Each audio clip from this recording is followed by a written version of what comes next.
I'm Peter Stjanovic, and this is Tapping Talent in a Global Shortage. The global shortage, or big discussion. Tapping talent is all what we need to discuss right now.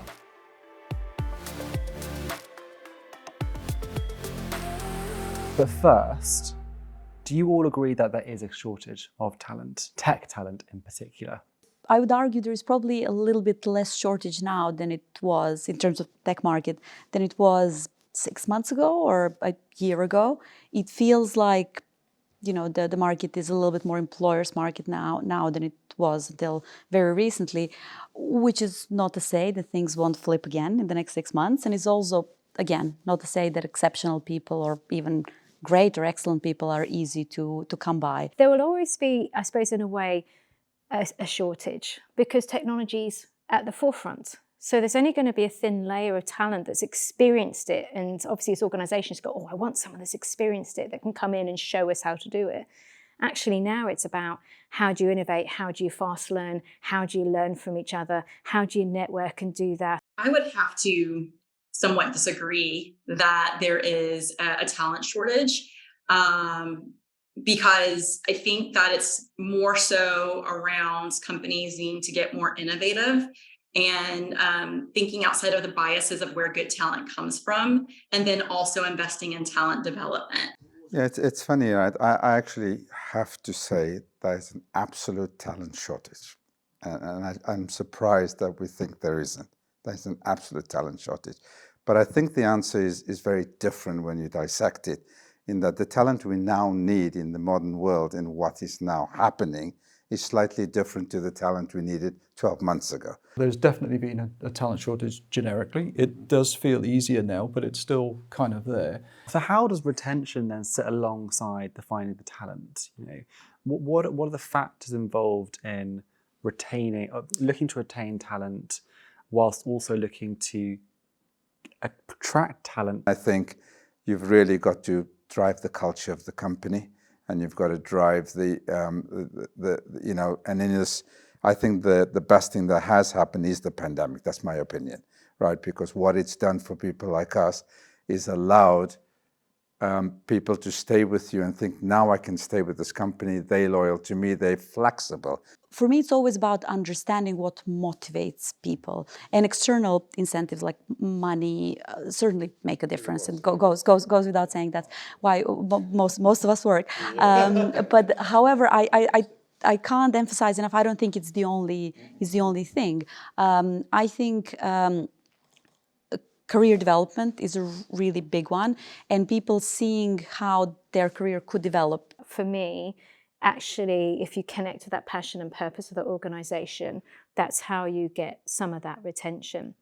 But finding that talent, I do feel there's a lot more around career breaks, switching, and this is for all. I'm obviously not, you know, saying it from a lens and a women IT lens. I don't want to be seen to, you know, this is about sort of diverse of thought, diverse of skill set. If your organization is several hundred, several thousand strong, you know, how do you make sure that everybody is playing their role in that? You know, we often say, I think you said, well, everybody's in tech kind of thing. You know, well, we're also probably all in some degree HR and HR support, so we can't rely on an HR business partner to solve the problem for us. No, so to some extent, we got to take it on. But there is a real challenge there as you try to scale up everybody's ambition. So ultimately, you've got to try and segment and group it up and sort of say, okay, with this group it's this and this group it's that. For your own perspectives, what are your biggest challenges with talent? Or the biggest challenge, sorry, that's too wide a question. What's your biggest thing right now that you're thinking about talent? We've discussed education, we've discussed new emerging tech skills, we've even discussed nomenclature of what talent is. I'm sure there's more. What for you is under-discussed or unanswered? It would be just, I feel, general up-leveling, because within technology, I think we tend to promote our best engineers sometimes into management, and sometimes that works out great, sometimes maybe not so much. I think when you look at it, I think in general, engineering leadership and management needs to be stronger. I haven't worked for a big corporate in my life and small organizations. The breadth of your skills and the role in a small organizations need to be much broader because you're doing several hats in one go. And therefore, it's trying to make people feel comfortable that you're not going to be an expert in everything because you're trying to lean that, you're helping out here, you know, there's a gap, you'll do this. And you know, we're not, back to that, we're not going to be perfect.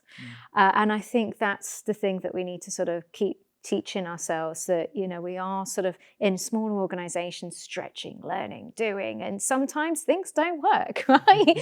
And that's okay. How do you recover? How do you learn from that? So it's instilling that mindset that I want you for more than your role. Maybe our attitude is, in the same way we talk about hybrid and flexible and all those things for the new entrants, there's potentially a workforce out there of a particular profile that might be quite interested. And how do we, I don't know how you quite tap into that because it's become very dispersed. The unanswered one for me, you touched on earlier on, and Neville touched on it, which is where do we find the talent pool, right? I still don't think we've answered that. And I think we have to shift completely from where we are today. This whole recruitment process is a nightmare. Put a job description out there, having a degree, all these mandatory requirements, everything, then spend 90 to 100 days trying to find somebody, then fill them in, and then they might leave you 6 months later, and you spend 40 grand trying to recruit them. I think that whole pool thing, Peter, we've got to change the whole dynamic. Tapping into diverse talents. So again, not looking at the traditional technologists, looking at, you know, bringing in more people of color. Neurodiverse talents is something that I know a lot of companies are really starting to, you know, just kind of, you know, on the cusp of bringing in those types of programs. Thank you all very much for joining us at the Studio to discuss this really fascinating topic.